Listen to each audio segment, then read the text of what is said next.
Kaibigan, pag-usapan natin constipation, pagtitibi, ito talaga malaking problema ng maraming kababayan natin. So bibigay ko sa inyo lahat ng tips. Alam niyo, pag lagi tayong constipated, maraming magiging problema. Pwedeng sumakit ang tiyan, pwedeng masugat sa puwet, pwedeng mag-almorana. Sabi na iba, pag constipated, posible magkaroon ng colon cancer kasi naimbak nga yung mga dumi. So mas maganda talaga nakakadumi. So, ito mga dahilan bakit hindi makadumi ang isang tao. Pakita natin, Doc Lisa, hindi ka gumagalaw. Pwede na stroke, pwede may sakit, nakahiga lagi o lagi lang nakahiga. Yan, basta pag hindi gumagalaw, mas constipated, kailangan gumagalaw. Baka nagbago ka ng routine, umaalis ka, nagta-travel. Minsan kung may stress, may away, diba? Pag may away, biglang titigil hindi ka naiihi, hindi ka nadudumi. Kasi nga nai-stress ka, mayroon biglang may problema. Maganda may routine. Ito, naipit yung mga dumi, na-imbak siya. Merong mga gamot na nagpapatigas ng dumi. Merong ibang mga... Tapos yung ibang ginagawa, pag hindi makadumi, umiinom ng tableta. May mga tableta, after 8 hours, madudumi ka. Ang nangyayari, laxative abuse. Pag inom kayo na inom ng gamot na pampadumi, pag tinigil nyo yung tableta, constipated naman kayo. Kaya hindi po maganda yung laging gumagamit ng laxative. Mas gusto ko yung natural na pampalambot ng dumi. So ito gagawin natin, mas gagalaw-galaw kayo, mas exercise. Yan. Healthy diet, mataas sa fiber. Kailangan maraming tubig, 10 to 12 glasses of water. At last resort, pwede naman ang gamutan, depende po. So, bilang internist at cardiologist, ito talaga marami nagpapacheck up sa akin. Mga problema din sa tiyan. Sa akin, nakita ko to, hindi masyado to tinuturo. Pero yung exercise talaga, makakatulong. Yung galaw-galaw. Actually, minsan sa umaga, palagay natin, routine nyo, umaga, dudumi. Dapat laging umaga. Pag gabi, laging gabi. Sasanayin mo yung tiyan mo, masasanay siya. Tapos, minsan, pwede ka magtalon-talon konti. Tayo ka, talon-talon konti. Parang jog in place, konting alog-alog. Kasi pag naaalog ang tiyan mo, mas gagalaw yung bituka Merong peristalsis yun mas gagalaw siya. Pag gumalaw, mas lalabas yung dumi.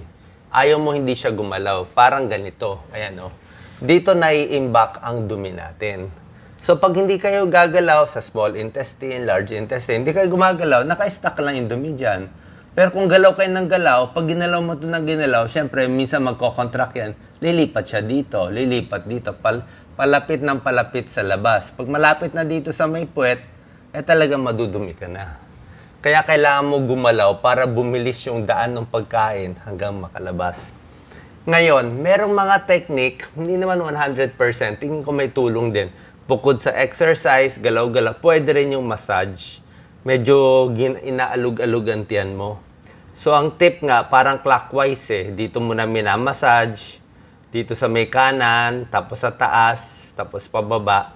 Ikot lang na ikot, paulit-ulit. Kasi nga parang ginagaya mo tong large intestine natin para lumabas. Gusto mo palabas ang ikot So, pag ganyan ang ikot, clockwise. Maraming mga technique. Yung ibang technique, dito muna, ang minamasahe. Ngayon, pag minamasahe yung tiyan po, dinidiin, dapat bahagya lang. Huwag patulis, huwag bigla-bigla, bahagya lang. At isang warning, kailangan may disclaimer. Bira lang naman itong mangyari, pero yung mga, minsan kasi merong may abdominal aneurysm, yung malakas ang pintig. Kung meron kayong naramdaman malakas na pintig sa tiyan, sa may gitna, huwag mo nang gagawin. Papacheck tayo sa internist. Check up natin ano yung pumipintig na yun. Normal ba yun? Payat lang ba kayo? O may ibang problema? Pero otherwise, pwede naman pindutin sa karamihan ng tao. So, massage lang dito. Massage dito sa taas. Diba? Konting diin. Tapos dito rin massage. Galaw-galawin lang yan. Minsan pwede tagilid sa kaliwa, tagilid sa kanan, dapa, para lang gumalaw ang bituka. Ayan. So, abdominal massage, exercise. Tignan natin ang forma ng dumi. Doc Lisa, yan ang forma ng dumi. May type 1 to type 7. Type 1 talagang nagtitibi. Yan parang dumi ng kambing. Yan. Ito matigas pa rin bubo. Type 2, constipated. Times, ito, type 3, medyo matigas-tigas. Type 4, ito maganda, malambot, parang sausage. Type 5, parang malapit ka na magtai dito, hiwalay na eh. Type 6, parang lugaw na. Ito, type 7, sabi nga nito, parang gravy na, tubig na. Misa nga, puti na to. So, gusto natin, banda rito lang ang dumi nyo. Type 5, type 4, type 3. Kung ganito, constipated kayo. So, nasaan ba ang dumi nyo dito? Type 1, type 7, comment po. Ngayon, merong mga bagay din na baka ito dahilan kaya kayo nako-constipate. Minsan, nasosobrahan ng gamot, yung mga antacids. Iron supplement, nakakatigas ng dumi. So, hahaluan mo nitong ibang tips natin.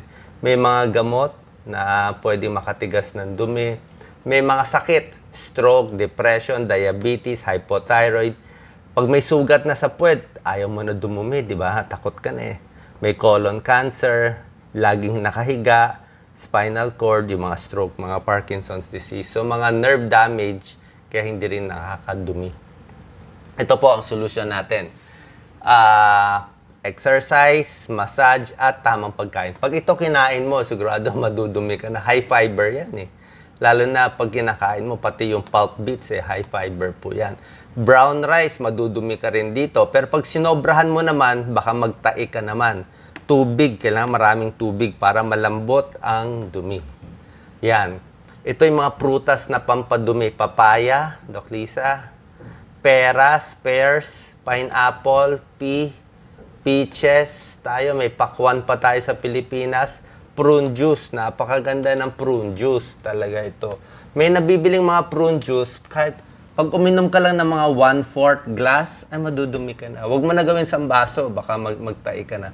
Try mo lang mga 1/4. Yan. Iba't ibang mga juice na pampadumi. Pear juice, kung ano ng mga juice, orange. Orange juice, hindi masyado. Grape, prune, apple juice, okay din. Pear juice, napakaganda. Ito mga gulay para sa nagtatae, para lumambot ang dumi. Sa constipated, ito yung mga gulay. Basta green leafy vegetables. Kangkong, asparagus, mga mahal naman to eh. Lettuce, carrots, beans. Yan, green peas, may tulong yan. Patatas, pwede rin ba? Tapos, meron mga gamot, pwede kayo po kumonsulta sa isang doktor, papacheck up po kayo. Meron mga gamot, hindi ko naman talaga agad nire-recommend eh. O, dapat yung doktor nyo magre-reseta. Tulad na sinabi ko, ayaw kong magkaroon ng laxative abuse. May iba talaga inom ng inom. May mga parang nabibili over the counter na pampadumi, pampalinis ng tiyan. Ang problema nga, mas gusto ko tong natural na pampadumi sa pagkain. Kasi kung gamot, baka umasa kayo sa gamot. Pag tinigil nyo ang gamot, ang side effect, constipated. Lalong lalaki ang problema. Sa matatanda, ito binibigay namin lactulose. Okay? Tapos, ito naman, pasensya na sa kumakain, medyo maselan tong topic eh. May pagkakataon minsan, yung mga hindi gumagalaw, naiimbak ang dumi. Tingnan mo, Doc Lisa. Ito yung normal na dumi, Pasensya na sa kumakain, yan, maliit lang, lalabas yan. Pag constipated ka, ito, impacted stools, nabara. Ayan o, nabara. May tao nababara kasi nga sa tigas hindi umiinom ng tubig eh. So ayaw na lumabas. Anong gagawin nyo? Pasensya na, yan, mahirap maging doktor eh. Nag-stool extraction po tayo. So, nagsosuot ng gloves, pakita mo to, Doc Lisa, magsosuot ng gloves, papatabingin yung patient, lalagyan konting KY jelly, sinusundot yung puwet, at minsan dinudukot yung dumi. Ito, dinudukot siya. Pag nadukot mo yung unang parting matigas, lalabas na yan. Kasi naka-imbak to eh. Oo, nakakadiri. Pero actually, nagawa ko na to dati. Hindi mo naman masusugat eh. Basta dahan-dahan lang ang pagpasok at maglagay ka ng KY. Ito mga last resort. So, in summary, ito summary natin, para hindi constipated, damihan ng fiber, prutas at gulay, maraming tubig, dapat may schedule ang pagdumi, tsaka itong mga alternative therapy na tinuro ko. Okay, sana po nakatulong tong video. God bless.